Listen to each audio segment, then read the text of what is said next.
Welcome back for another episode of the XFL Insider Podcast. This is your host, Matthew. Man, it's been a while since we've had an episode, so it's good to break some ground here and get back to work. Got a great group of guys that I'm going to have on today to discuss their agency, the Gridiron Crew. Should be a good conversation. Join in, interact. Following this conversation, I'll stream the interview I had with Ben Fischer. Very brief interview, 20 minutes, 30 minutes, but just a little bit more discussion regarding the merger and some of the news that he broke when he broke it on the 30th. So without further ado, I present to you agents from the Gridiron Crew. Now, the Gridiron Crew, I've been covering some of their athletes on the show. If you've been paying attention, you know, like Torian Taylor, Oscar Scott, Nathan Karstjens, all these guys came from the Gridiron Crew, and I got lucky and you know, we talked to Colin here and discussed it, and you know, I got some good, solid interviews from these athletes. So welcome in, guys. Thank you for attending tonight, taking the time to talk and just kind of educate everybody in what it is you do and what you offer with your service. Yeah, thanks for having us, Matt. Appreciate it. No doubt, no doubt. Now, like I told you guys before we started, this is the most amount of people I've had on the show yet. So this is a new run for me as well, but I look forward to it. And I'm sure each of you guys have good thoughts, good backgrounds, and, you know, can provide some great conversation. Well, we're glad we're the first people on here that have been this many. So definitely thanks for having us. Appreciate it. Yes, sir. No problem at all. So before we get started, I mean, Colin, I'm guessing you started this agency, correct? Technically, it was a sports media website before it became an agency. So yeah, started it about 7 years ago. Me and my friend Dylan, we were down in Texas working sports broadcasting. So that was our passion and dream at the time. So we started a football website, and it kind of took off from there. It turned into a draft interview website, and now it's an agency since I found, you know, Nick, Dallas, and Aidan. That's awesome, man. Is this the full agency? Is this the full agents right here, or do you guys have some more on the staff as well? This is the full ownership group. We have some other people helping us, but this is the ownership group. Gotcha, guys. Well, Colin, if you want to just do a quick introduction of them, or guys, if you want to introduce yourself, we got Nick, Dallas, and Aidan. Nick, I spoke with you on Facebook, but Dallas and Aidan, I haven't had a chance to really talk with you guys much. If there is anything tonight when we're talking, you want to chime in, you want to stop me, you want to ask a question, please do. Don't feel like it's super rigid. This is going to be a relaxed conversation. Like I said, just want to get to know all you guys more and what you offer for the athletes. Every athlete I've spoken with on my show has had nothing but good things to say about you guys. So just want you to know that. And I see the opportunities that you give these guys and from the ground up. You know, I can see it. So I don't know if anybody tells you guys this, but it's appreciated, even on this level, to know that someone out there cares for these guys and then getting to the next step. Yeah, of course. Do you kind of want us to give us all a quick background on ourselves? Yeah, just like your name, what you do in real life, if this is your real life job completely, or, you know, and your years of experience maybe in doing this. Gotcha. All right, I guess I'll start. My name's Colin Durina. Right now, I am working in plastics engineering. I went to school for sports management / athletic administration, and I worked the longest in sports broadcasting. And a little change of pace working in plastics engineering, but that's my quick background. Since I've been doing this Gridiron Crew sports media website.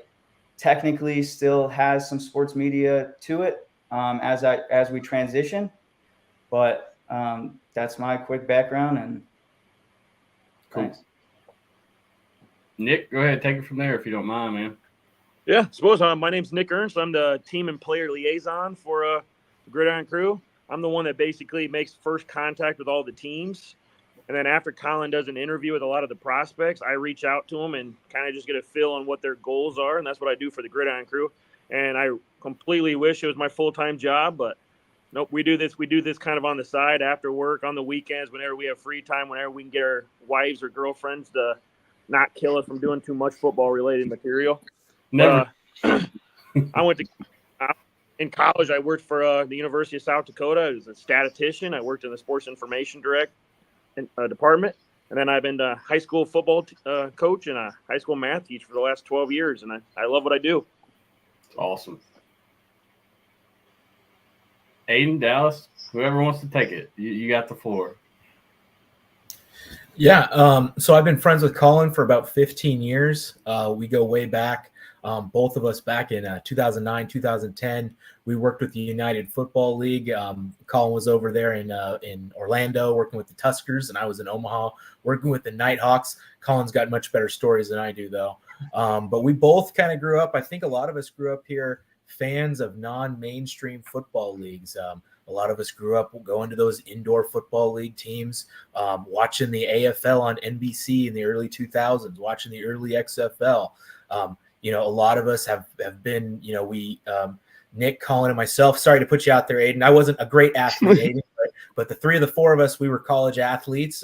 Whether that was, Colin was Division I, but it was cross country. So I don't know how much that still counts. But, it's still athletics. I'll give you that, Colin. But we've all had a passion for football, especially outside the NFL. And, it was kind of really, hey, we got a great group of friends right here. We all have a similar passion. It was like, how can we use those passion to be involved and do something that we care about? Like Nick, I've been a football coach, mostly at the high school level for the last 15 seasons. I'm also a high school teacher. So, what comes with that, much like Nick, is, we're very passion driven. We care about young people, care about athletes, want to make sure they have the best opportunities. Awesome. Yeah, you guys definitely look like coaches. I'll say that off the bat. I can tell, and not in a bad way. I used to be a coach as well, so I get the vibes. Aidan, what you got, man? Let's get to know you a little bit more, if you don't mind. Yeah, absolutely. So Aidan Hickey, the newest member to the Gridiron Crew. It's just been a couple months now that I've been with the guys. A certified attorney as well, went to law school in Florida. And so that's the primary job as of now. Just moved back to the Tennessee area and going to be taking the Tennessee bar.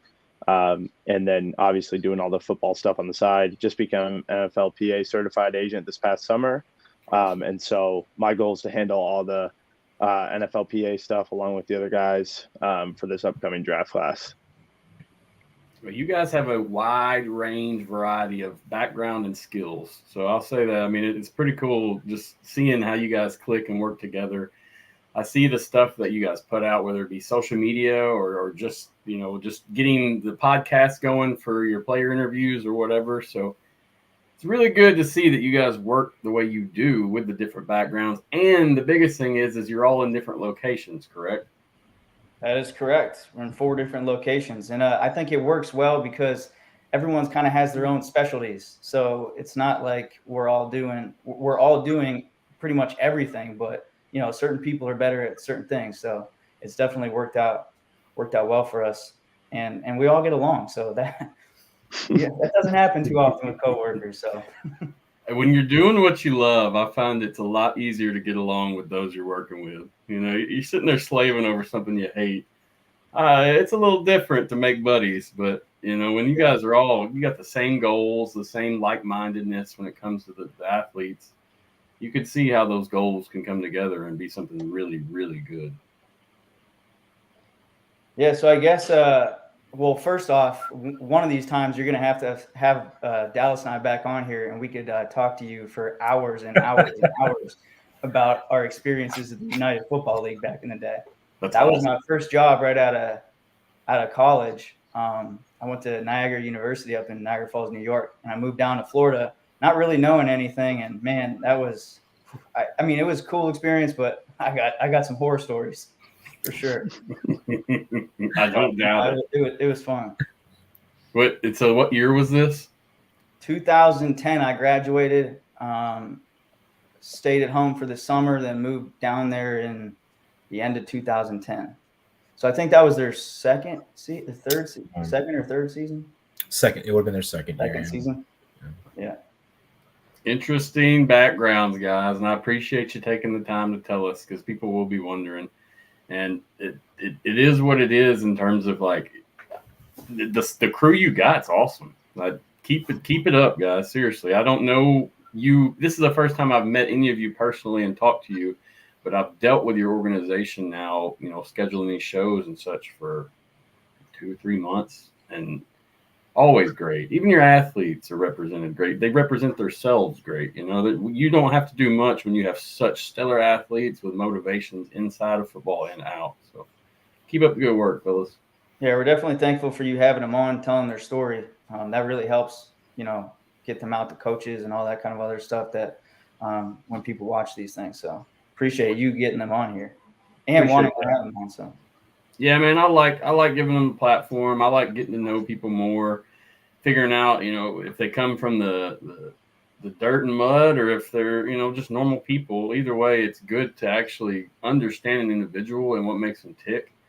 I feel like, especially in athletics, if you can understand the personal relationship of an athlete that you're wanting, it makes coaching that player 10 times easier by far. A lot of it's personal dynamics, player relationships, and as coaches, you guys know that as well. But let's move forward, and we're going to keep talking about the agency a little more. I just want to know, like, Colin, I guess this may be a question for you or Nick. I mean, just tell me more about the agency, how it got started exactly. I know you said you started it from the media group, so we could skip that part.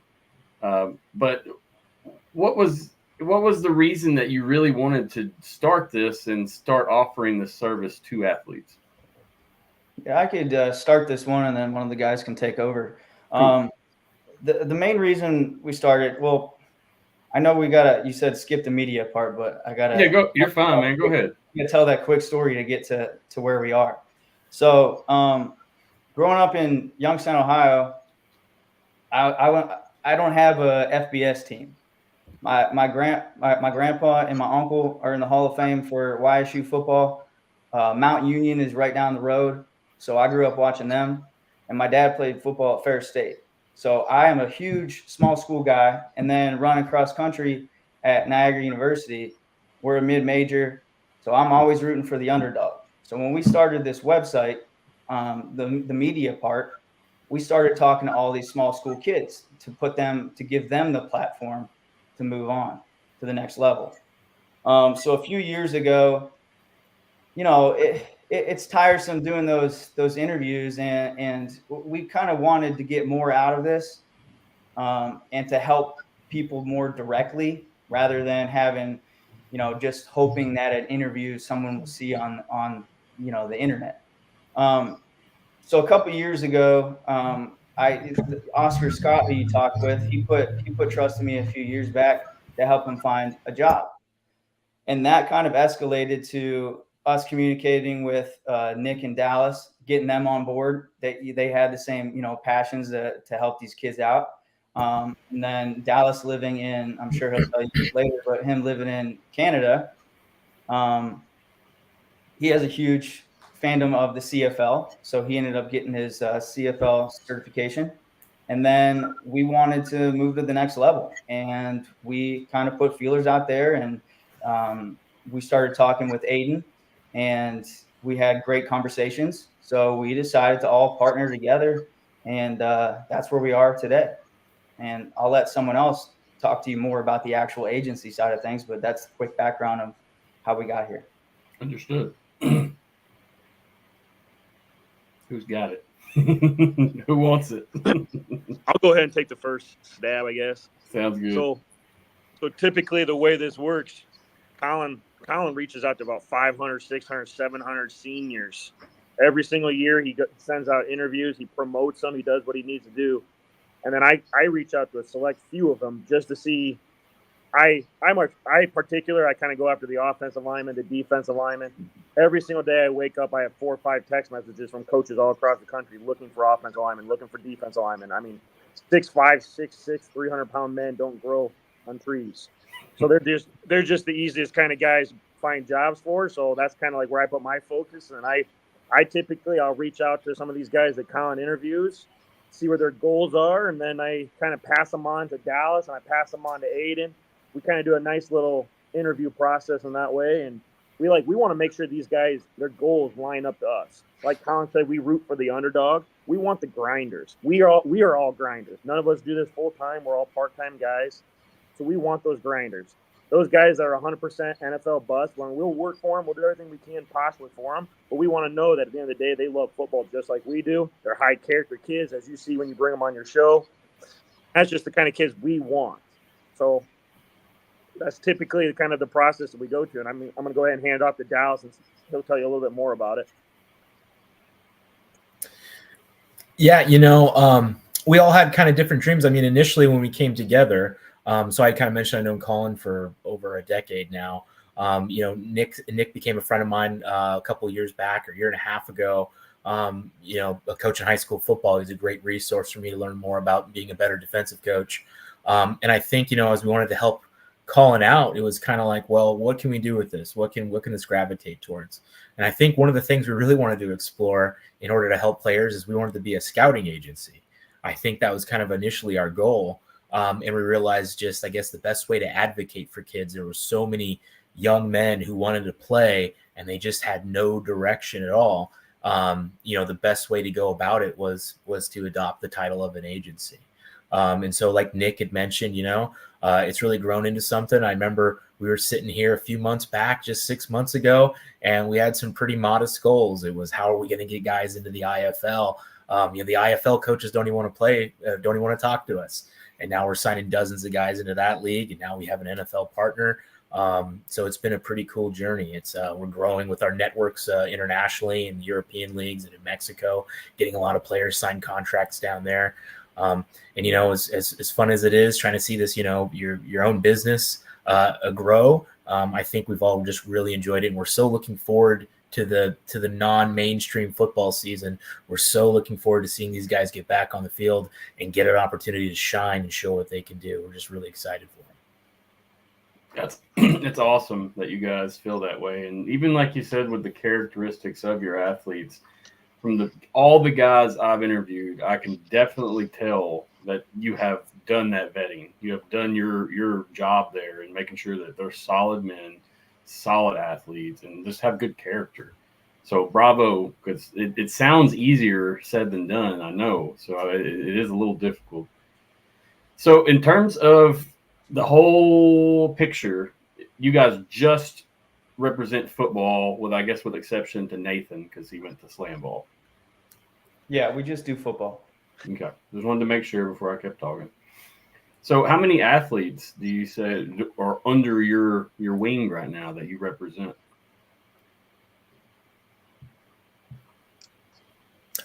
We're in the 50s.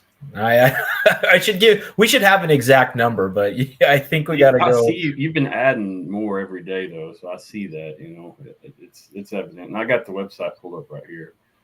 Yeah, we are. The website is being remodeled, so okay. If something's not like if you keep scrolling down, that's the old website, and gotcha. We're currently converting it. So just so everyone knows. Gotcha. But I mean, is the athletic list correct? Yeah, the list on there is correct. It's just I got to convert all those players to the new player cards up top. Understood. Yeah, I've been working on a website myself, and it's not the most fun thing I've ever done in my life. Takes a lot of time. No doubt. So here's the basic list of all your guys. You have a vast different amount of men and skill here. I can see. Yeah, we got big schools, small schools. Guys who have had their shot at the NFL. I mean, there's guys. We got guys in the Canadian Football League on there, Indoor Football League down in Mexico. Dylan, I think you scroll past him. He just got done playing in Romania.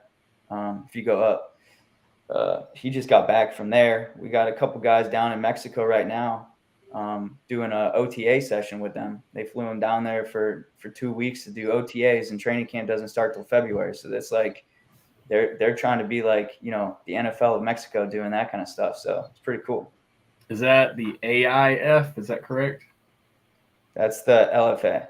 LFA, sorry. I thought the AIF was doing – I thought the LFA was transitioning into the AIF, but there's so many, man, it's hard for me to keep up. I'm sure you guys know all of them, though, by heart at this point.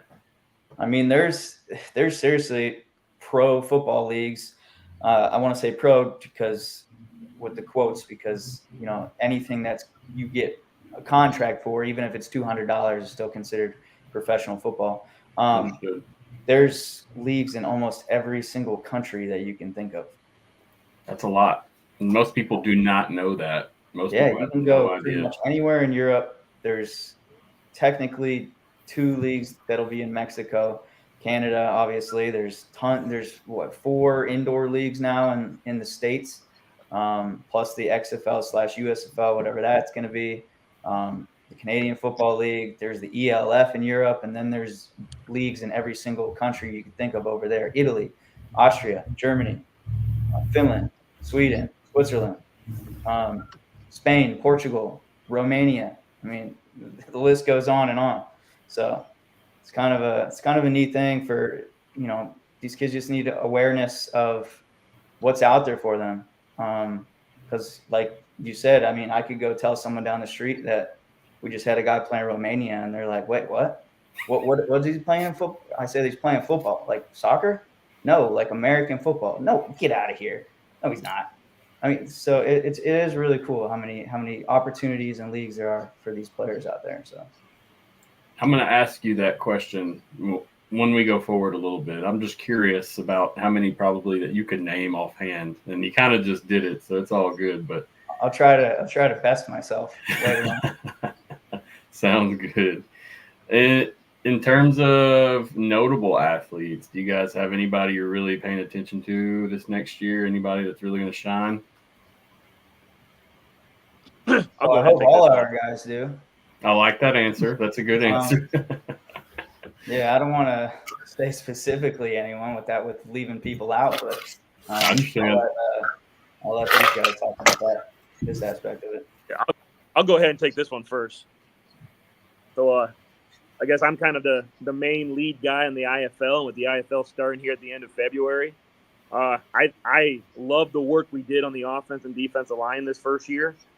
I think we got 9 guys going in the IFL this year that I think all 9 of them could make the leap to the XFL, the UFL, the USFL, whatever we want to call it.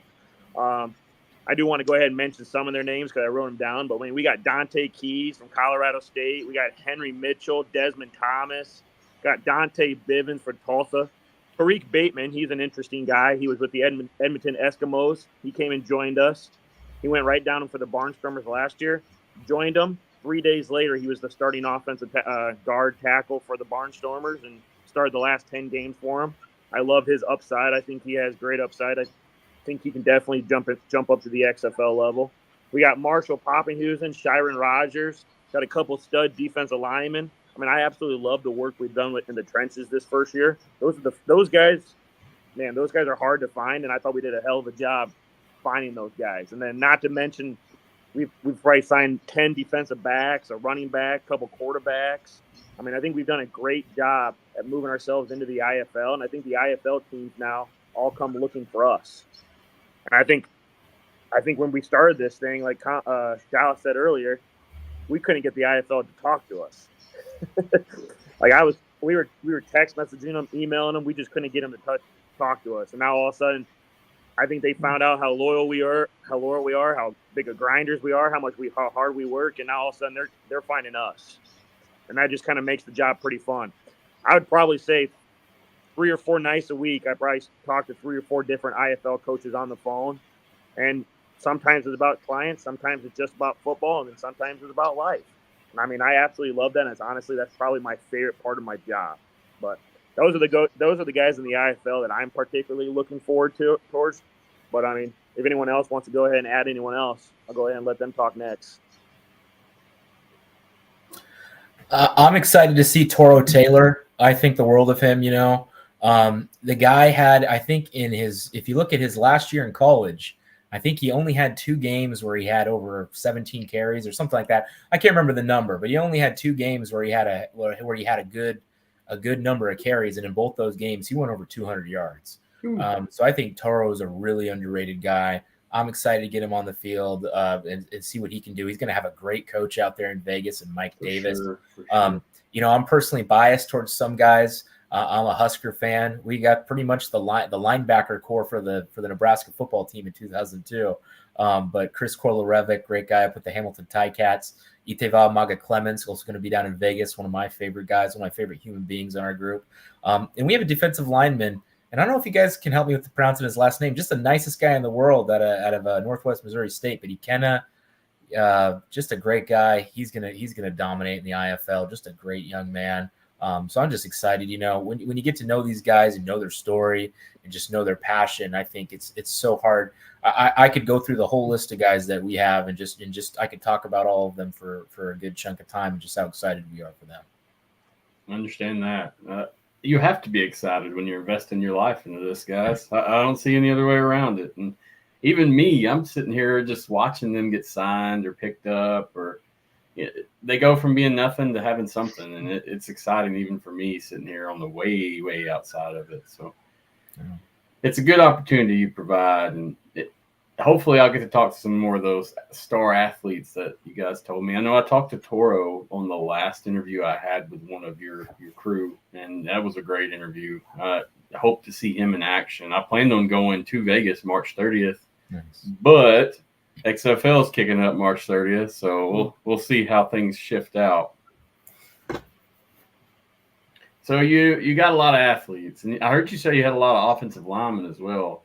That's going to be huge in these leagues because that's the hardest thing for guys to find or people to find teams. You can't find a productive offensive lineman that can run more than one spot. If they have the 2 positions locked in, they should have a spot on any team, or 3 positions, whatever. They can play center, guard, tackle, center, guard, tackle, whatever. I feel like that's crucial in those leagues. And props up, guys, for real. I'm excited for this next year, and the people that you have showing out, I cannot wait for them to show out and just be able to hype them up. Yeah, for sure. Obviously, we're really excited right now for this. Aidan will tell you later, but this NFL draft class, that'll be our first one. But man, we seriously are really excited for the indoor league in Mexico and these leagues that are going to be kicking off. So we're going to be watching a lot of football this upcoming spring. Yes, sir. Yes, sir. And then hopefully the guys perform and we get some guys to the XFL/USFL or UFL or whatever you want to call it, because we don't know what it is yet. So that's obviously a goal too. Yeah, that'll be full circle. I pray that happens as well, because just being able to talk to these guys and hear their stories while they're doing their jobs is a whole nother adventure in itself. Truly. Yeah.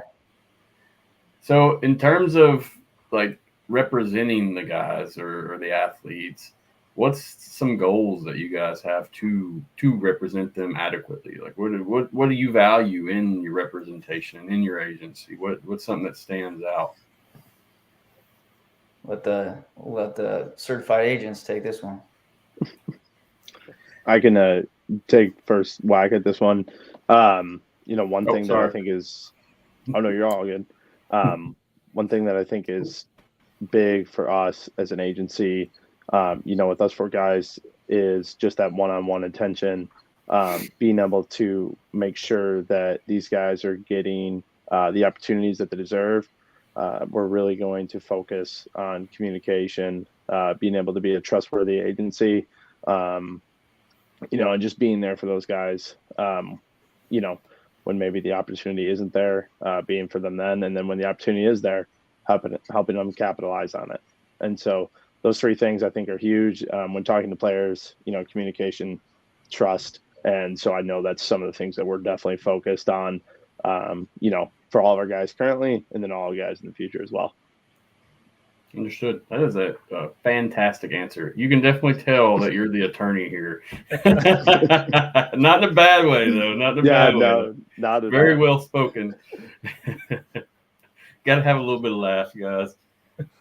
So, I mean, does anybody else want to crack at this? Anybody else want to take a shot at the question?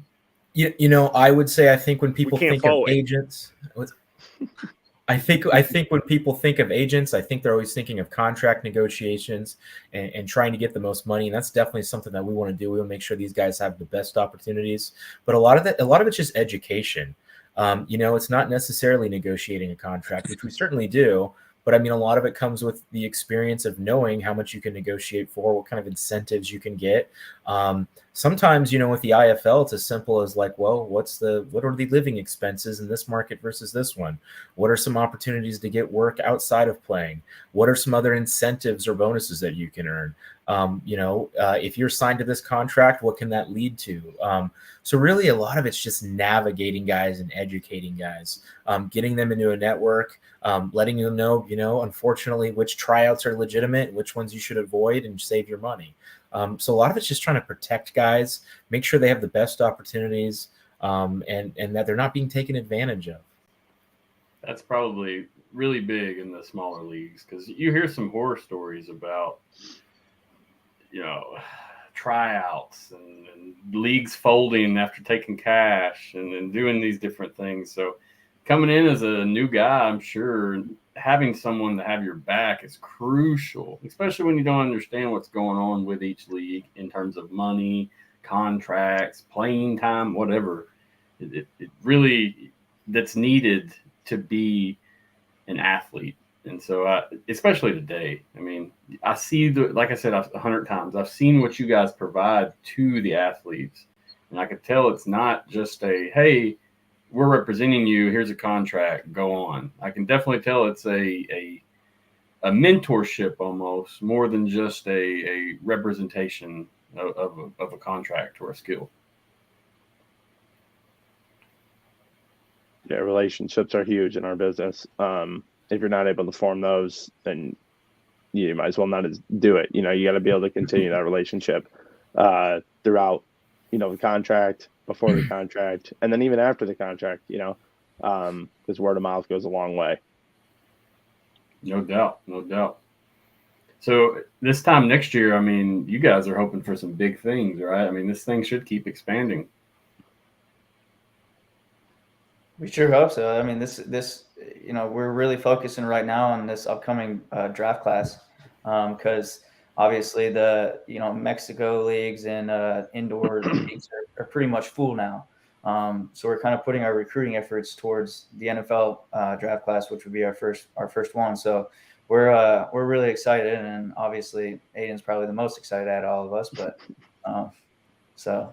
We've put in a lot of work so far these last couple months trying to figure things out and see our ultimate goal and who we want to go after, and the talks that Dallas and Aidan have been putting in with these potential prospects. So it's an exciting time for us, and hopefully the players too. I look forward to the NFL stuff, and I know we're not going to hit on that much, but I'll be watching for that, guys, and see what comes out of that, because that's going to be a true test of what's going on, and I feel like it'll be good. I mean, it'd be good learning experience. It'll be good for the guys. It'll be good for everybody all the way around. So look forward to that. Speaking of the NFL, and this is like I said earlier, what opportunities are available outside of the NFL? I don't think people truly understand, and we did talk about it some already, but how many different leagues can we come up with besides the NFL? Because honestly, when I started this, I did not know there was this many either. And until I got Oscar Scott on, I really started looking more and more after speaking with him because he told me about his Mexico experience. He played Mexico and Poland, but unfortunately the Poland season got canceled because of COVID. But I mean, outside, so the major leagues outside, obviously everyone knows about the XFL, USFL, the Canadian Football League, which Dallas is our CFLPA advisor. Then there's a really good league down in Mexico, the LFA. There's a new Mexican league starting that's half in the States, half in Mexico. There's the ELF in Europe, which is decent pay. There's really good salaries out in Japan. The X League is it's a hard league to get into. All these leagues are hard to get into because there's only a certain amount of Americans that can go over there. But then you just look at Europe alone, and almost every country has a professional league over there. Italy, Austria, Germany, Switzerland, Sweden, Portugal, Spain, Finland has one. Wow. Yeah. So, I mean, I could probably name more, but those are the main leagues. Everyone pays. If you go to Europe or Mexico, they pay for your housing, your meals. They take care of your flights over there. Everyone's got insurance. I mean, not everyone wants to go over there, but it's a free vacation to play the game you love. So you get to travel all around, see the country, see the sights and sounds. When are you going to ever have the opportunity to do that again? I don't know. Maybe never. So True.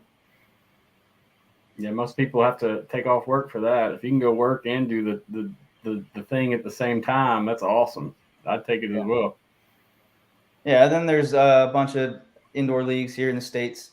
We got guys in the Indoor Football League, the NAL, the AFL's supposed to be kicking off this May. There's a new league, but it's not. I mean, technically it's new, but it used to be a league, the AIF. We got some guys going down to Corpus Christi to play. And what's cool about the indoor leagues, most of the teams allow you to or help you get part-time jobs. So yeah, I mean, the pay for the actual league is lower, but you can get a job and make your full-time money.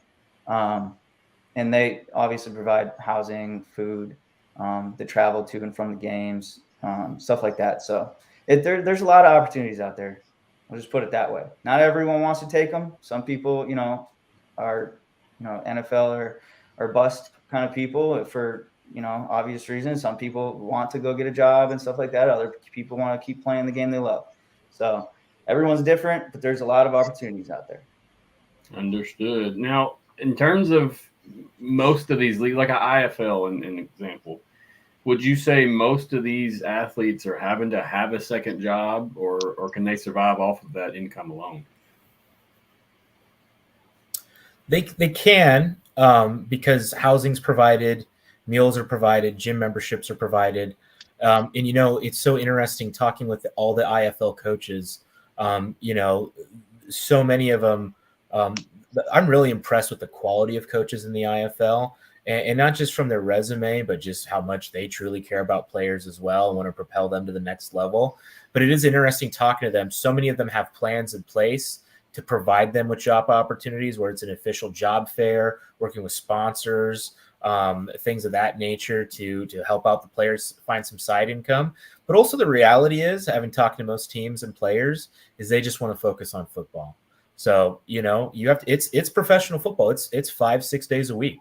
So they're working on that, whether that's 20 hours a week, they're doing that. And you know what, they want to go home and rest, and they maybe want to study playbook and watch film and work out and do those things. So a lot of players choose to just solely focus on football, because that, all the necessities for the most part are provided. Understood. I think that's what a lot of people don't understand is a lot of these guys are doing it for the love and trying to make a future out of it. Am I correct in that assumption? Yeah, for sure. I mean, a lot of people are trying to get to the next level. So, I mean, I don't want to rank all the leagues, but the people who are going to the IFL or down in Mexico, they're getting scouted to play in Canada and to play in the XFL/USFL. There's been plenty of guys who have been studs in those leagues who got signed. So definitely, if you want to move up the ladder and you just haven't had the opportunity to get to that level, you need film. You need pro film. So you have to go play if you want to move to those higher leagues. Understood. Before I move on, anything else from anybody? I didn't want to skip anybody or leave them out. I'll go ahead and add one little thing there. I have a list here written down that we've negotiated contracts with 15 different leagues outside of the NFL. That's impressive. Seriously. I'm not saying we've sent guys to all 15 leagues, but we have talked to 15 leagues outside of the NFL with contracts. And I think we just added Finland. And I think, was that Finland what we just added this week? Yeah. So it's like 3 years ago, I could have told you about the NFL, the XFL, the CFL, and then the indoor football league. And I think that's all I would have known about. And nowadays I'm having coaches from Japan text me. We just sent a great quarterback out to Europe to go play with the Milano Seamen.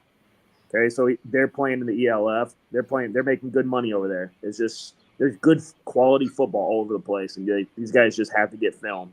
We had 2 guys in the IFL, not our guys, but 2 guys from the IFL got signed to the CFL today. There's opportunities there.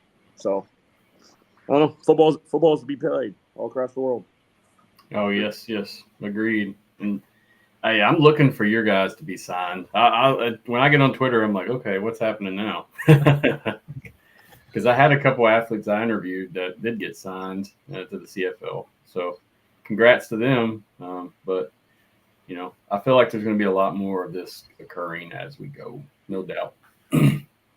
So moving on, what is the best way for an athlete? Let me correct this real quick. For an athlete to pursue representation or advancement in their career, whether it's through you guys, through a different agency, if I was a guy at home right now, I played college ball and I'm looking for an opportunity, what do I need to do to find that opportunity? I'll let these guys take this one, but I do have a quick thing that a lot of people do ask. Hey, how do I find an agent? Just 2 quick resources. There's an NFL PA website and there's a CFL PA website, the Players Association websites, that you can search for agents. It lists every single certified agent on there. So if you don't find people on there, they're not certified, they cannot get you to those leagues. So that I always send that to guys who are asking, because that's the one and major resource. They can go on there and find every single agent and shoot them an email or stuff like that. So I'll let these guys take that, but those are 2 really good resources for players. So before we move on, I want to ask quickly. So in order for you to work with the NFL and to get players to the NFL or work out exchanges and deals, you have to be certified agent, correct? That's correct. And Aidan, that's you? That's me. Okay. I just wanted to note that. So is that relevant for, let's say, the CFL also? Those are the 2 football leagues that have a players union. So because they are the Players Association does require that a contract advisor be certified. Understood. That's good. The legitimacy is needed. And could you imagine the dodos that would be running around calling themselves agents if it wasn't for that? There was a time that happened, and that's why they moved to that. Yeah. Is it pretty difficult to get that certification for NFL? For me, I had to attend a weekend seminar essentially, and then we had to go to a testing center, take, I think it was maybe a 60, 75 question test. And then you pass the test, and then, you're good to go. But I will say there's some different fees and stuff that are associated with it. So I wouldn't say that it's the easiest thing in the world to do. But person who's driven wants to do it, definitely it's feasible. Understood. Just was curious, man. I've never really pursued or checked into that. And so that's why it's kind of new to me as well.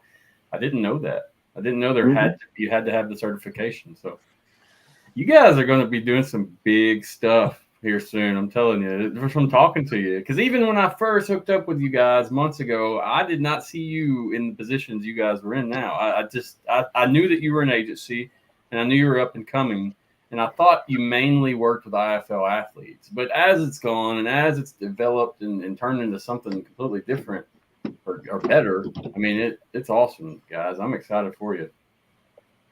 Yeah, we've definitely progressed over the last year or so.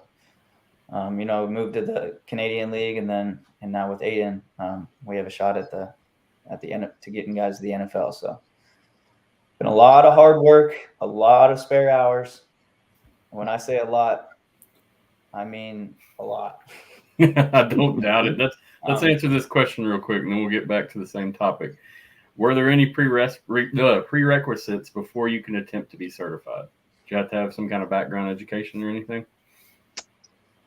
Yeah, you did. So because I went to law school, I was good to go. I think other master's programs do qualify as well. Either the schooling part, or you had to have a certain amount of years in like business, negotiation, like different things like that. So yeah, there was prerequisites. It couldn't just be anybody. You had to be in grad school, some type of grad school, or and then graduated, and then or you've been in business long enough and you'd been experienced in negotiation, things like that. Understood. Appreciate that insight, guys. That's awesome. Mm-hmm. But let's get back to the topic. I mean, what's the best way for an athlete to pursue the representation? Colin, I know you said check out the certified agents on the CFL and NFL websites. That's where you're going to find a good resource of legitimate men or people that do this job. But guys, just take it from there. I'll go ahead and take it first. Okay. So I was going to say, the first thing I would say is when you reach out to an agent, perhaps it's us, perhaps it's someone else, use complete sentences. Be polite. I'm not trying to be rude, but guys, this is a business. Take it seriously. I'm not a big fan of opening up my Instagram messages and all I have is, yo, Nick. Like, I mean, it shouldn't be difficult for me to see what you need, what you want. Like, let's get to work. Like, I mean, have your film ready to go, have your staff ready to go, have any accolades ready to go. I mean, this is a job interview. If you're looking to pursue us, or we're looking to pursue you, we want to be professional. We want you guys to be professional. So I mean, go ahead and do that. I want to touch on that last question a little bit too as well. We talked about certification for the NFL. CFL has a little bit of a certification. That's why Dallas will bring that up as well. And then I handle a lot of the IFL and then the XFL, the USFL. All XFL and USFL athletes make the same money. So there's no contract negotiations. Therefore, that's why there's no agent necessary for those leagues. So we are essentially contract advisors for those. We'll go ahead and we talk to the XFL, the USFL at least once a month. A lot of times we'll talk every couple of weeks just to see what their need, what they're pursuing. Since the merger started, we've been talking to them a lot less. But the IFL is the same thing where there's no contract negotiations. It's the same pay. Now you can go ahead and negotiate other things, part-time work and so much. And some teams offer a little bit different, but for the most part, there's not a lot of negotiating. It's more about looking to see what they can do for you outside of the paycheck. So that's kind of the realm where I'm at. Since I'm not a CFL or NFL certified agent, I handle those leagues where I don't necessarily have to be. I'm just a contract advisor. But to get back to those agency situations, I've had players reach out to me, and I've told them before that we aren't the best agency for you. I think you should reach out to this agency. I think you should reach out to this agency. There's some agencies out there that have a little bit more experience than us. So if their goals don't line up to what we want, or they don't line up with our goals or where we see them, or maybe our capabilities at this time, I go ahead and push them forward to someone else. So I think I think Dallas can go ahead and handle it from here, but I think the first thing they need to do is just be professional. You be professional, we'll be professional, we'll treat you the right way. So that's all I got to say. Appreciate that. Yeah, my advice to any athlete would be just to find representatives who believe in you and who have a plan for you. just the reality of it's like anything in business. There's good car salesmen and there's bad car salesmen. Like any industry with business or sales, there's a lot of great agents out there that care about people, and there's some agents that what they do is they just shotgun blast. And they just try to sign as many young men as possible. And when if that NFL payday doesn't emerge, which it won't for a majority of kids, unfortunately, young men, when that NFL payday doesn't emerge, they're just kind of left, they're ghosted, or they're left wondering, where do I go from here? I don't know what the next direction is. What are some tryouts I can go to? What are some leagues? What do these leagues pay? So every young athlete, every young man, none of them are saying, everybody has their eyes on the NFL. It doesn't matter what level they're playing, what division they're playing. They have goals. Their goals is to play in the NFL. Very, very few young men don't believe that they're going to get an NFL opportunity or that they would be out of line to play in the NFL. But you need to find somebody that believes in you and has a backup plan, has a plan for you. All right. That would be my best advice to any young man. Understood. All great and insightful advice, guys. And the stuff we're talking about right now is relevant. And I've talked and have conversations with athletes all the time that are looking for help. And I'm like, look, man, I'm a media guy. I'm podcasting. I'm not an agent. So all these answers are great. And I know in the future, I'll just send them your way if you haven't already spoke with them. So, let's move on. I got one more question for you guys, and it's pretty bare bones and straightforward. And I just want to know, what sets your agency apart from others? What makes you great? I'm happy to answer this one first because I feel pretty strongly about it, and it's something I talk with players quite a bit about. What sets us apart, and it's going to sound cliche, is that we care. We've grown up loving these non-NFL leagues. We respect them. We know what it takes to play in those leagues. We know how hard it is, and we know the value in those experiences. So while we have all the means necessary and we have all the resources and we're building, we want to be pushing everybody to pursue their NFL dream. Our investment in a young man goes beyond an NFL payday.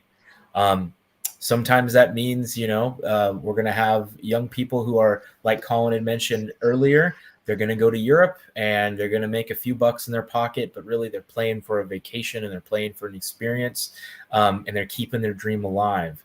And we believe in that. It's something that we care about. We care about helping teams out. We care about helping, some of the new emerging leagues or new emerging teams. We want to help them find good players and good fits. We want to see quality football. It's something that we are, while we are a business and we're trying to make a profit and we're trying to make money, we care about the institution of football, and we care about young people. So it's cliche, but that's truly what we believe in. It's a good answer. And that's what most guys want. They don't want you to babysit them, but they definitely want you to, have some love and represent them and their character and everything else. So great answer. Can I add to that? Oh, you can add whatever you want, sir. Take it from here. I think one of the things that separate us the most is when you join with us, we all are 25% partners along the way. So all four of us are working for every single athlete that joins for us. We're not competing agents. Hey, I'm not trying to get a kid into my league or in one of my teams because I would make a profit. We all work together. We want these kids to have the best opportunity to go ahead and play football, make as much money as they possibly can. So like when they join with us, they get all four of us working together. When we have a messaging service here for the Gridiron Crew. So like when one of them have a question, they send us a question. Any four of us can answer a question. That's awesome. So at all times. So it's not like they're sitting there having to wait on one agent to get back to them. That may take a couple of days, maybe take a week. Like all of us can go ahead and give them advice. And it's great. We got a couple other guys that work alongside of us, and those guys are willing to go ahead and do some scouting for us. They're able to look for jobs. They do a great job. We have a bunch of guys that go ahead and work together, and that's because we love football. That's all it comes down to. We love football. We didn't get into this to make a bunch of money. We got into this because we love football. So I think that's what separates us. For the love of football, baby. That's what it's about for many of us in this room. I mean, that's what I do it for as well, guys. So I don't actually make any cash off this yet. This is just all a hobby. So it's someday it will come. Oh, no doubt. And I value, people like you guys who you're doing this from the ground up and you're doing it the right way. You're not coming in here cutting throats and trying to stomp over people's grounds or, take each other's guys, whatever. It's awesome and it's wholesome to see something that comes to fruition like this from the alternative football leagues, especially. If it wasn't for the alternative football, I mean, you wouldn't be as busy. You'd still be busy, but you wouldn't be as busy for sure. Yeah, for sure. Well, guys, that's about it for me. I mean, do you have anything you want to share or discuss before we hop off? I'll give you a chance, to talk about your socials or anything that you find important. Please take the floor. It is yours. The only thing I want to say is I want these guys, anybody who's tuning in, I want you guys to go support these leagues. Go support these players. I mean, if you want these guys, if we want young guys to get these opportunities, we have to go support these leagues. I mean, we went to some IFL games. I went to the Sioux Falls Storm last year, Iowa Barnstormers. Dallas and I went to an Omaha Beef game. I mean, that was a great experience. I haven't been to an Omaha Beef game ever in my life. And I mean, that was actually the first time I got to meet Dallas in person. I mean, we had a great time. And it's like you go out there and we got to watch Tommy Armstrong, the old Nebraska Cornhusker quarterback. I mean, it's just fun. It's these guys that are playing football because they love football, and then a bunch of guys in the stands are watching football because they love football. And it's in the spring. I mean, I'm an all-year-round football kind of guy. I coach semi-pro in the summer. I do the agency, a lot of that stuff in the spring. I coach high school football in the fall. And I don't think there's too many days of the year that's not filled with at least some kind of football. So I love it. Go support these leagues. Go support our guys. Agreed. To answer, Jay just asked a question. Yep. How many guys you represent in the XFL? Right now, 0 in the XFL and USFL. All the coaches are telling us to wait until the merger happens. They might cut half the teams, as if you guys might know, which is I hope they don't. I hope those rumors are a little wrong. For everyone's sake, players' sake, fans' sake, our sake. We do have one guy in the CFL, and this will be our first NFL draft class. So we haven't been around for 10 years doing this. I would say we're kind of new. So that's my answer to that question. Good answer and solid. Yeah, I was going to hit it once he got done. And I'll tell you what, I got one more question for you guys. We're talking about the merger. I'm not, guys, if you're listening right now, we are not having a merger discussion. Just a disclaimer. I'm not doing it tonight. Tomorrow is merger discussion night. Come and listen. But anyway, I just want to know what you guys think about all this. And this is going to affect you, your players, and such. So I'm curious. I mean, what's a general idea or thoughts about the merger and how it's going to affect you? I'm probably the biggest XFL fan in the group. And I'm not a fan of this at all. I mean, you're about to put 400 guys on the street. Those 400 guys, all of a sudden, they're going to have to go find jobs in either the new IFA league, the possibly LFA, ALF. They're going to move down to IFL. And then, quite frankly, a lot of guys are just going to retire. Yep. So, I mean, we're going to be losing a lot of talent. And I 100% understand the purpose of why they would be possibly dropping down to 12, 10, 8 teams. But quite frankly, from our perspective, as a fan, as an agent, it sucks. I mean, it does. It sucks. Yeah, that's the only and biggest negative about all of it is the cuts, whether it's the team, the players, coaches, staffing, and that's all the negative. I honestly, that is the only negative in my opinion. But, I mean, what do you guys think? Any other opinions about this matter? Yeah, my opinion, I mean, I've been there, as we talked before. I used to work for the United Football League. I found out that I no longer had a job because the team folded in the newspaper a long time ago, so we didn't have much social media.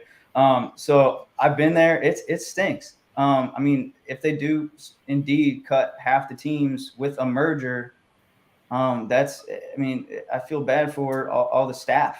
I feel bad for the players, obviously, because that's what the business we're into. But, man, like you look outside the players. Not everyone looks at the team photographer and the ticket sales guys and the equipment manager. a lot of people are going to lose their jobs. So when we heard about the merger, we thought, they were going to merge, not cut half the team.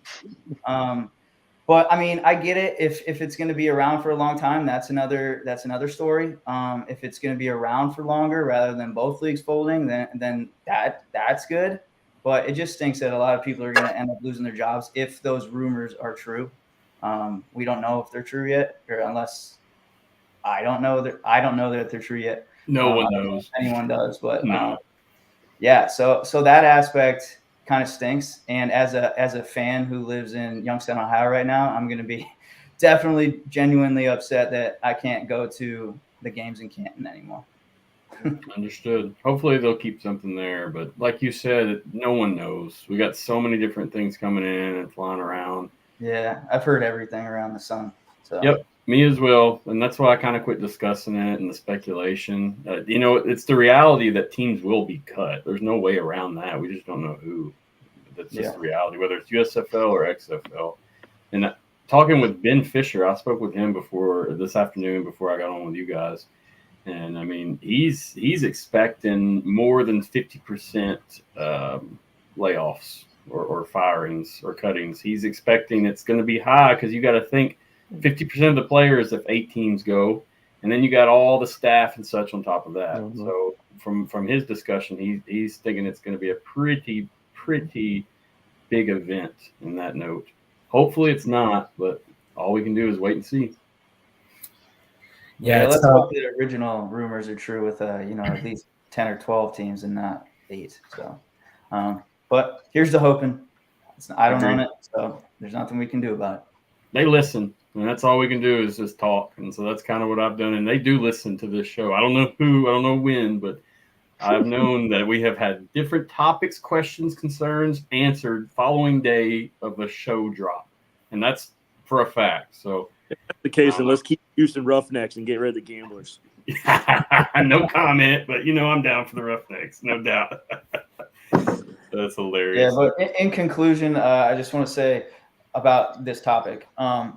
It's gonna be really bad for everyone losing their jobs, but they know the financials more than the fans do and than us do. So if what they're doing is going to keep the league around for longer than it would have if they stayed apart, then ultimately we should all be for that. So agreed. Just gonna stink it first. Yep, no doubt, guys. Agreed. Does anybody else have any opinions on it? Yeah, I mean, it's obviously whenever there's fewer football jobs, it's devastating. It stinks, but I think looking at the history, just the reality is that we go back to the 80s. We got 3 years of the old USFL. And we had to wait, after that was done, we had to wait 16 years for something. And we got 1 year of the XFL. And then we had to wait a decade to get a little bit of the UFL. And, it's just the reality. It's the nature. The overhead is so expensive. And, I don't really know what's going on in the background. Nobody, we'll find out someday. But I mean, Colin and I went to the USFL championship game in 2022. That was incredible. We had such a blast. It was a great experience. Awesome. But I believe in the hub model. I know a lot of people don't like it. It seems silly to have a team called Chicago or Memphis and they're all playing in Birmingham. I know it is silly. No. I know. I understand why, but from a financial aspect, that's the most feasible way to do it. It's the most feasible way to do it is to cut on travel costs and have a tournament of games somewhere. And I don't know. That's the model that I'm, from a practicality standpoint, in favor of, because I think that model can last. And if we were to look at any positivity, if it's going to be the USFL that continues, that's 3 years. That's the most we've gotten out of a league in 40 years. So if we get to a 4th year, I mean, we're going to have non-NFL football in the United States. We're going to have a legitimate league that's got a footing. So I hope, we still got an opportunity for that to be out there. So I hope that does happen. Aidan, what you got? Yeah, I mean, these guys kind of all hit on it. I share the same belief on the negative thoughts of it all. Losing jobs is obviously always terrible. But then, like I think they all three mentioned, if we can find a league a secondary league to be around for a long time. I mean, I think that would be huge. And I think that would create the ability maybe to add more teams in the future. And so I guess to be optimistic about it, that's what I'm hoping happens. In the present, of course, it's terrible. You're going to cut half the league. It's not good for anybody. I mean, player competition is going to go up. Who's the guys that are going to get cut? And then you just have an overflow of supply of players that are going to need more jobs. So hopefully future looking, it ends up well. I hope as well, guys. And I share all the same testaments. I'm trying to just stay positive. I'm excited and happy that we finally got some official word. Basically, that was impactful to me because everybody was just sitting here spitballing scenarios for 2 months straight. Really got old real fast. Now I'll say too. I mean, it's going to be different. Did you guys go to the XFL Championship last year? We did not, or I didn't. I don't know if the rest of them did, but wanted to. It was in San Antonio, right? I remember we talked about it, but wasn't able to make it happen. Dallas and I actually were down in Atlanta at the College Football Hall of Fame that weekend. Oh, that's right. Yeah. So we did watch. We had a little watch party going on in one of our friends' sports bar in his basement. So that's sweet. I mean, it's next year. Check it out if you can, if it's a thing. I guess if it's both, because you don't have a choice. But I had a great time, and it really put it all into fruition to see it all at that championship. Bang, we did it. Yay. So I kind of understand what you guys felt going to the USFL championship in 2022. Yeah. Well, I guess it all depends on where is it going to be. Is it going to be in St. Louis or San Antonio or where was it? St. Louis? It was in San Antonio. It was in San Antonio. Okay. Is it going to be there? Or is it going to be in Canton? Nobody knows. And I'll tell you, I'm getting reports. My editor-in-chief, Mike, texted me. He said that Canton is selling tickets now. So yeah, I saw that the other day. So you should hopefully that's good news. Yep. What'd you say, Nick? You said Canton is selling tickets for their home team, the Pittsburgh Maulers, in that hub system. Yep. Yeah, it'll definitely be interesting. But yeah, we're all planning on getting together since we all work in remote places, getting together somewhere. So maybe that is an option. We'll see. Well, guys, you ever plan a meetup? Let me know. I might attend as well. Meet you guys, hang out.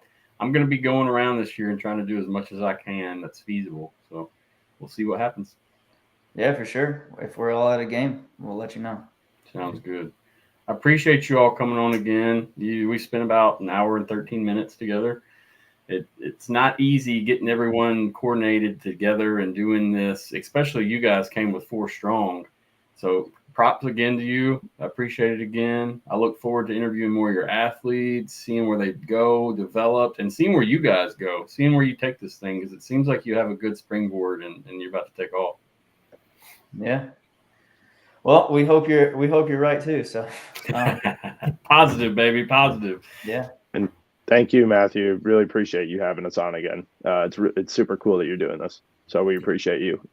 Thank you. Anytime, guys. And you have any athletes that you want me to really get to know and interview, just send them my way. Like we've done with I think I've interviewed 7 of your athletes, maybe 5, and every one of them has been great. So I hope it keeps continuing and get to know more guys and just, like I said, see where they end up, see what they take themselves and their careers. Yeah, and I know you talked about kind of this whole time about what we're doing and hope that we blow up and everything, but you're doing a really cool thing talking to these guys and getting their stories told, because there's not a lot of people out there who are, especially the guys in the IFL and in the smaller school guys and even the big school guys who are not in the NFL. There's not a lot of people telling their stories. So give you props for doing that too. So you keep up the good work as well. Thank you. I will continue. It's got me. It's got me by the balls, I guess you can say at this point, because I love it too much. I'm enjoying it myself. Yeah. I hope something comes out of it, but if not, no worries. It's always a good time. And we got some comments coming in. Jay said, I commend you guys. Hope to see you guys in the CFL and new merged league. And I agree on that. I hope so. I'm looking forward to that merger so we can gain some traction there. And then obviously we didn't really talk about it that much, but we got the CFL, kind of CFL draft class that we're going to be working on too. So there's a lot of things going on in the NFL, the CFL, and then obviously all the guys who are already signed. Got a big spring football coming up too. Can't wait to see it. Keep us updated. Mike G said you guys are in a great position if rumors of the 2025 expansion are true. I did not hear those rumors. I'm excited to hear them. I'm not getting into that. I just was sharing the comment. I know. That's a time for another day. Yes, sir. I appreciate it again, guys. And before you hop off, is there anything else you want to share? Thanks for having us, Matt. I hope to meet you in person. Same for you all. I look forward to it. Yeah, of course that. But since you said the social media platform too, if anyone wants to kind of follow our guys, go to the Gridiron Crew on all social media, and then all these guys are tagged in it. Nick Dallas and Aidan, to see their personal work pages on there too. So you'll be able to follow, all the signings. Right now, we're also doing draft prospect interviews that are not everyone's our guy. Even if they have other agents, we're helping them promote them. Since we've been doing that the last 7 years, we're kind of transitioning into the whole agency thing. So we're doing that too. If you guys want to follow guys who are not ours, who are other people's clients or not signed yet. If you want to learn a lot about a lot of players, there'll probably be 800 interviews up there this year. Wow. Guys who are out of eligibility, trying to get drafted. And then, of course, you can follow the guys that we have as well. So, we're hopefully get this draft class going. Those guys will be up there, and then we'll be posting highlights and all kinds of stuff of our guys in the IFL down in Mexico, stuff like that. So definitely follow us, and I hope you enjoy following the guys. I appreciate that. And I've had your info going there at the bottom throughout the show different times. Just your Twitter or X, and then your website as well. On the notes, whenever I get done with the episode and I upload it, I always make sure to include links. So people, if you're listening, if you want to follow them, just click the link. It'll be there. And I'll have it all set up where it's just click away, Cool. Thank you, Matt. Appreciate it. Appreciate you all. Have a good night. It's been wonderful. Look forward to the next time. All right. So do we. This was fun. Much respect, fellas. Take it easy. Thanks. Thanks, Matt. All right. Wrapping that up. Great interview. Great crew. Check them out. The Gridiron Crew. Yeah, I've been interviewing their guys for a while now, so it'll be good to check it out. And if you haven't already, I'm sure most of you that listen are familiar with them now at this point. Look forward to their future and seeing what they do exactly with the opportunities they have and the men that they have to give those opportunities to. So looking forward to it. Appreciate them again for the attendance. So before I close, I have the interview with Ben Fischer I'm going to play. It's going to be streamed live. I've done a few of these in the past. Now, I will say this disclaimer before going. We're not having a debate or discussion about what we're talking about. I'm not going to interact with the comments. I mean, this is going to be the stream, and then we're going to close it out afterward. But I will note that we all are sitting on the same information. We've had the 3 press releases or statements released November 30th. And those came from Danny, USFL PA, and then Russ Brandon. The Rock actually posted something yesterday about the merger as well, but it's basically the same stuff, just saying they're excited, look forward to the next year, and the start date is March 30th. So, I mean, taking all that into consideration, and the only real fire for sure information that I got from these statements was we're merging, and it starts on March 30th. Nothing else is for sure. We don't know teams. We don't know locations. We don't know hubs. We don't know no hubs. We don't know anything. We know what the insiders are hearing, but as we've went about this so far, we saw how far-fetched and how crazy some of these opinions have gotten. And I've got my network of sources that I trust, and that's different than what I'm speaking of right now, because I've heard some crazy theories, and people are ready to fight you over this mess. all I got to say is grow up, guys. We're going to all be friends soon. There's no point in hating anymore. Whether you're USFL, XFL, whatever, we're all going to be friends real soon. But yeah, me and Ben sat down today just to talk some more, and we just talked about the documents that were released, and just kind of he shared his opinions and such. So I'm about to play this, and then we'll close out after that. I'm just going to hop off the air. I want to say my thank yous to XFL board and the XFL. Appreciate you guys greatly. As always, it's always a pleasure. And I look forward to what happens in this future of spring football. And check out the show tomorrow. I'll have Mike Mitchell and Pat Ruffino on. We're going to talk the merger. So this is where you want to go. Okay. So come check it out. We're going to discuss it. We're going to talk some speculation. I'm going to present a video or two. I'm going to show you some stuff, and we're going to talk about this and hash it out. I don't feel it's productive to be negative about this stuff. It's good to talk about it positively. And as long as we can all be friends, we're good. Stay cordial. But like I said, tomorrow I'll have Pat and Mike on, 7:30 p.m. Central. Check it out. I've had Pat and Mike on separately before. They'll be together. Should be a really good show. I'm really looking forward to it. Both are fantastic reporters. Both have some great insights and opinions. So really, really looking forward to this. You see, we've kind of pulled out. I haven't had too many shows just because I didn't feel like yelling about the same content repeatedly.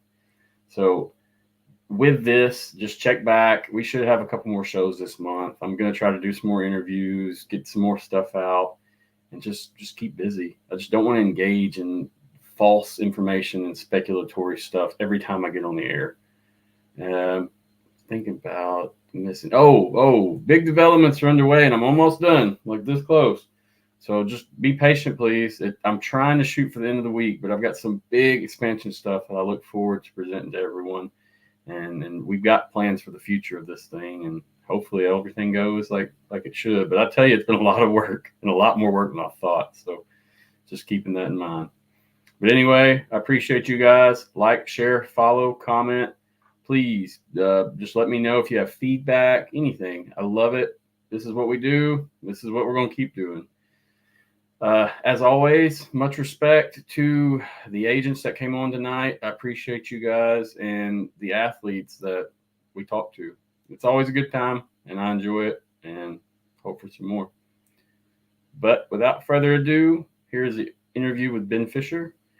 And then we'll be closing it out after. Have a good night, guys. Welcome to Ben Fischer, sports business journalist. Ben, how are you doing today? Appreciate you taking the time to meet with me and talk. I know it's real brief and in the middle of the day, but man, it's awesome to have a conversation with you and just talk some more about what we know and what we don't know. Sure. Happy to be here. Glad to do it. It's an interesting situation, and I wish we knew more, but we'll try to figure it all out. Yes, sir. My show is really, we tried to pull away from the speculation as much as possible. You know, we didn't really want to, I guess, I don't know, hype the fans up. I've got a lot of fans that really are wanting to know what's going on, and my thing is stick to the facts. And I know that's something that you do as well. I can see that in your work. And I value your opinion and your knowledge, and I'm sure they will as well. So thank you for coming on and spending the time again, man. Sure. So let's just go ahead and jump into it. I mean, so November 30th, news dropped. We were talking XFL, USFL merge. Originally, I saw your tweet first, and that's kind of what sparked it off for me from there. And we kind of just went from there and did some more research. We had some more statements come out. We had more things hit the ground. But with those things, we didn't have too many details. I was just wondering if you could share some more information on the statements and some of the details that lie in those statements. Yeah. Right. I mean, really, they didn't do much on not that much has really happened since there was first reporting that they were exploring a merger. Getting through federal regulatory approval is important. It's a necessary step. It means that the government didn't believe there were any legal or monopoly concerns. I guess I was always a little not confused by that because they meet the qualifications to have to go through the antitrust review. But also, if anyone's got a monopoly on professional football, it's the National Football League, not No the doubt. XFL, the USFL. So I never really took the possibility very seriously that there would be some issue that the feds might have identified. But, it's not out of the realm of possibility that they'd find some particular thing in order to change to the deal they were working on. As we understand it, they passed without any modifications or requests for information. So it's all systems go. To me, the big question about this merger has always been kind of who won. Soccer fans will tell you that there's always a winner and a loser and a tie. It's something American sports fans are less familiar with that concept, but somebody wins a tie and someone loses a tie. And it's just as accurate to say there really is no such thing in business as a merger of equals. They might take some from each side, but like when the NFL and AFL merged in the late 60s, they merged, but the NFL remained fully intact. The AFL, only some of those teams came in to join the now what we know as the AFC. And the same thing's probably going to happen here, that more of one of these two leagues is going to survive than the other. And from a business journalist sort of high finance, high strategy question, that to me has always been the big question. Is this effectively Fox Sports buying the XFL from Redbird Capital, or is it the reverse? Or is it truly some sort of nearly 50-50 blend of things? And that gets into what a lot of your viewers and a lot of the fans on Twitter are asking about, is about in terms of like which teams will survive. There are people out there that probably follow this closer than me that probably have decent information on that. I truly don't. You have to assume not all 16 teams are going to survive, considering that cost management and keeping it cheap is the biggest challenge in a startup football league. So somewhere between, I don't know, I think it's reasonable to assume it'll be an 8-team league. So which team survive is a big unknown question. We got some of those answers with my reporting that Russ Brandon from the XFL is going to be the head executive of the league. That's one person, but that's an important person. That tells us on some level, the XFL is, a meaningful part of this new entity. It's not just Fox Sports effectively buying the XFL and merging with the USFL. Do you feel, does that pretty much indicate that, hey, we're looking at the XFL kind of taking this and running with it more than the USFL? Not by itself. In a vacuum, if you would have told me two companies are going to merge and the CEO or president of one of them is going to be I would say that they are the winner of the merger. But I think there's other information we have that paints a more nuanced picture. In between the attempt to merger coming to bear and the federal approval, we had seen that the executive vice president of football operations and the senior vice president of broadcast operations of the XFL left the league, which at the time strongly suggested to me they were unneeded. They were not needed in this newly merged entity. And that sort of thing might be under the purview of Fox. So I'll freely admit I'm speculating here, but it seems like what is maybe happening is that Russ Brandon remains, but, maybe still, other than the CEO, the preponderance of the new entity is really more of a Fox Sports jam. And I can tell you why I think that, but, I don't want to ramble. So I don't know if you have another question before that. Yeah, no problem, man. I appreciate your honesty and no worries. Your opinion is valued. Like I said, you're not just some fan out here talking. You have an educated mind. You're very sports. You're a sports person through and through. So I don't doubt what you're saying. And then the fact that we got the statements from Danny and then Russ Brandon and then the USFL PA threw something out there at the end. It's a clear indication as well. Like it looks like so.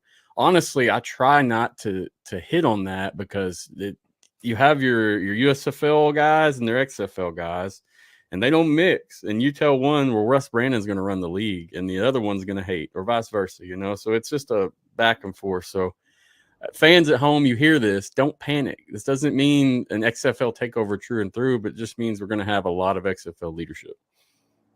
Yeah, that does seem to be the case. The reason that I have been assuming it's more of Fox Sports buying the XFL than the reverse is that the three parties that own the XFL, Redbird Capital Partners, The Rock, and Danny Garcia, from an institutional standpoint, Redbird Capital Partners, their business model is putting money into companies that already have cash flow and appreciating in the upside. The XFL was something that, while very intriguing, didn't fit into that business model. It's basically a money pit to start. I mean, everybody knows that as much as we would love another football league to be successful in the long term, it costs a ton of money. And Yes, for the sir. XFL, I don't know if I completely buy the number that was out there, $60 million in losses in season one, but obviously they spent more than they made this first year. And Redbird Capital Partners takes money from other rich people that did so under the assumption that they're going to make that number bigger, not smaller. And I'm sorry for the background noise. No, you're good, man. They chose this moment. I got dogs. I understand. Okay. Yeah. So unless somebody were to come into the XFL with a large investment in it, I never totally understood. Sorry. Now I'm getting lots of calls in. You still got me? Okay. Yeah, you're good. You're good. I never totally understood how they would operate it for the long term, just because, even in your best case scenario, a startup football league is going to cost you 8 to 9 figures before you turn a profit. So intuitively, it makes more sense that over the long term, the operating costs of this league would be mostly borne by a much larger entity like Fox that can offset it. One of the reasons the USFL was in better shape financially was that their HR, their general counsel, a lot of their marketing was done by Fox Sports, which is a very vibrant, well, as vibrant as any TV-based business is these days. And they just had more room for it. So while Russ Brandon may be bringing the top-level executive leadership from the XFL, my baseline assumption has always been that most of the actual heft of the company in terms of the balance sheet would be Fox's responsibility. Now, I could be wrong about that, to be clear, but that's just my thinking on things, thinking it through about the nature of the two companies that own these leagues. Understood. Appreciate that. I mean, in terms of impacts for both leagues, we know we're going to have some cuts somewhere, whether it be here or there. We're going to have team cuts, players, staff, admin staff, whatever. Is this going to be basically, as you see it, does this impact 50% of this whole work staff that we're looking at on each team? I mean, are we going to look at that big of a cut? Well, in terms of player personnel, I think it's, a safe to assume. I think the reported idea that there's probably going to be 8 teams in this new league, I have no reason to doubt that. That seems reasonable. You're not going to keep all 16. The point of the merger is to save money and to reduce risk. In terms of how you extrapolate to the non-player positions, I would think that there probably is something greater than a 50% cut to total payroll in these two leagues, because there'll be places where, you need fewer officials. You need fewer kind of game operations people. Presumably you don't need mirror images of people at like team marketing positions. But then again, Fox Sports wasn't doing that really, because Fox Sports was doing it on a true shoestring budget with USFL. And a lot of those positions that the XFL had people in payroll spots was kind of being handled by the Fox Sports back offices. So, if you're looking at this from a very top level, purely financial perspective, you want to put on a viable league for as little money as you could possibly get away with. Some people maybe think Fox Sports overcorrected with the hub model when there's literally no one in the stands. Come on, bring them into the markets, bring them into the stadium. You got to have a little energy in there. And that's why the XFL was so exciting in DC and St. Louis and maybe a couple other markets from time to time, because you got that real energy in it. But Fox Sports was always looking at it from how can we just continue to keep this league afloat and fill our airtime with as little money invested as possible. And again, I'm completely speculating, but if that is sort of the philosophy that is going to survive more the merger, then, it could be much more than a 50% decline in personnel payroll, because honestly, that is the primary cost of the business. As unfortunate as to say that, the quickest way to save money in a business is to cut your headcount. And I think there's probably people thinking, how can we put this league on with as few people as we can? So again, that's speculation, but I think it's reasonable to assume if you cut the total players involved by half, you could probably cut the total non-player workers by at least that much. Understood. Yeah, I had some people asking me that, so I wanted to just throw that out there and see what you thought. Sure. Because a lot of people consider the players and the coaches, but they don't remember all the other folks that are working. And there's people I knew personally that have already been released for Houston that I had relationships with. So it is what it is. Well, and that's the thing. Like, if I could be king for a day and freeze the NFL and other big businesses I cover and just dial in on this, I bet if we called, 5 people we knew to work for all these teams, we could probably put together a pretty good picture, because I bet this isn't a surprise to a lot of the people on the inside. It's just I haven't had a time to do that. So yeah. Understood. In terms of large impacts for either one of these leagues, is there anything else worth noting or discussing? No, I mean, unfortunately, I think it's a fairly simple bottom line is that there's probably going to be half as many jobs in professional football outside of the NFL as there was at this point last year. And that's too bad, but also neither one of these leagues was, I think, in a great spot strategically. So something had to change. And agreed. I think there's, on paper, there's no reason that there couldn't be a viable spring football league over time. Probably not 2. And I think they came to that conclusion pretty quickly that they needed to work together one way or another. And it's too bad for people that want to make their living playing football, because it was really a great thing we had for a split second there, where there are 3 pro leagues in the NFL. But, these aren't charities, these are businesses, and there has to be a black number or at least a 0 at the bottom line at the end of the day, or it won't last forever. So I think that's where we are, unfortunately. We'll find out more about exactly what this new league looks like. Well, one thing to bring up, actually, we haven't talked about it yet, is NBC backing out of the broadcast arrangements because of the conflicts with a different schedule. And, that didn't totally shock me. It was a nice headline from my colleague, John Arand, who covers the media side of things. But, always hard to see how 3 different networks would share one league, especially a league that was only maybe getting, on a good day, 1 million people a game, Seems messy, no doubt. Yeah. Now, I mean, and then if we're looking at 8 teams, we're not going to have that. I mean, we're going to have a lot of teams playing each other multiple times if that's the case, depending on the schedule. But yeah, I mean, it seems like you spread that out, it's really going to hurt the whole viewing numbers there. Yeah, that's true. I mean, that was the thing about having 2 leagues, that even if neither one of them posted a big number, that was 1.5 million or 2 million people watching football every weekend that weren't previously watching football. So good for the sport. But again, 2 leagues just didn't seem like there was enough money or eyeballs in the marketplace to sustain those in the short term. Understood. Yeah, I mean, in terms of like the channels like FX, USA, stuff like that, if we could stay away from that, it'll definitely help those numbers a little bit.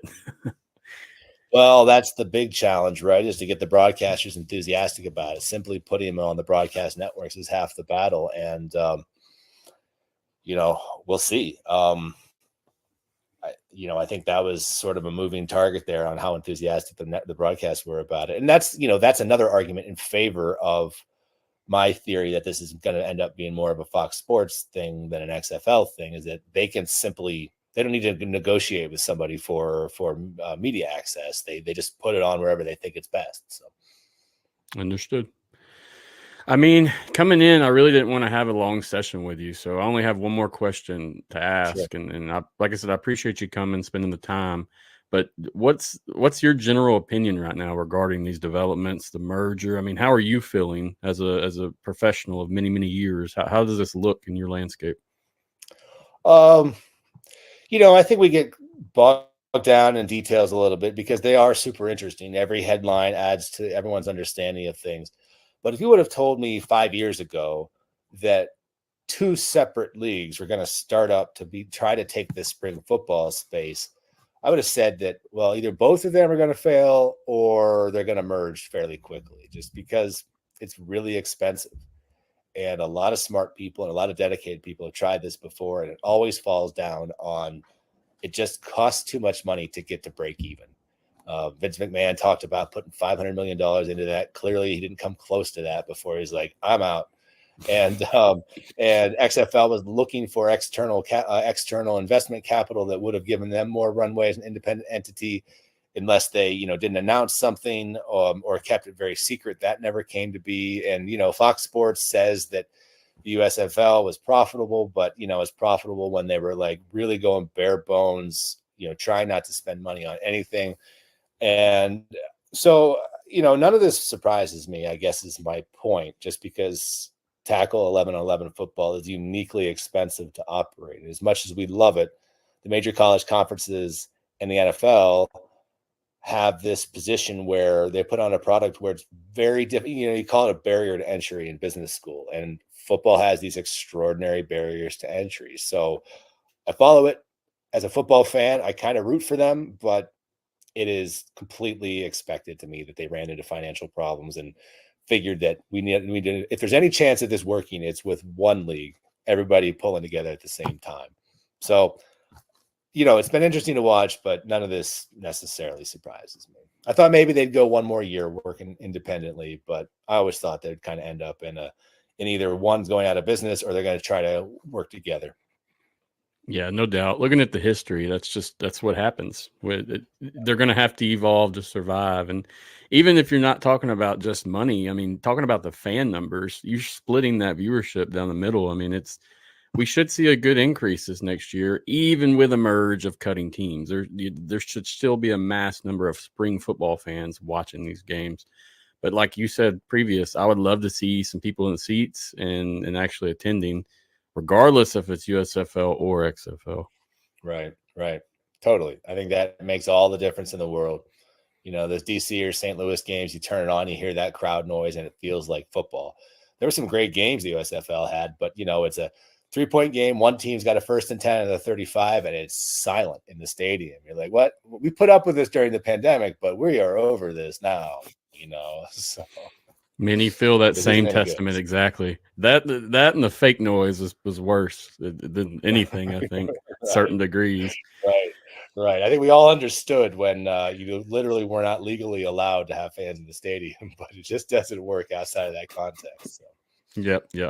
I missed the cardboard cutout days. Those were nice. Where we had all the cardboard cutouts everywhere. But let's keep that in the history, and hopefully maybe one day it'll be long enough ago that we'll forget about it. So. Well, Ben, I appreciate you coming on again today, man. I hope we talk again soon in the future. I'll be watching for all your work. Is there anywhere my fans or the people listening need to look for you specifically? Yeah, you can find me on LinkedIn or something like that, but the best place is Twitter at Ben Fischer SBJ. And probably don't use that as much as I used to, but still, if I got news, that's where it is. Cool. We'll be watching for it, man. And anything you put out, I'll get the word out. Thank you again for coming on today. Right. Appreciate that. Thanks for having me, Matthew. Glad to do it. Yes, sir. Keep up the good work, man. We appreciate it. Thanks. You too.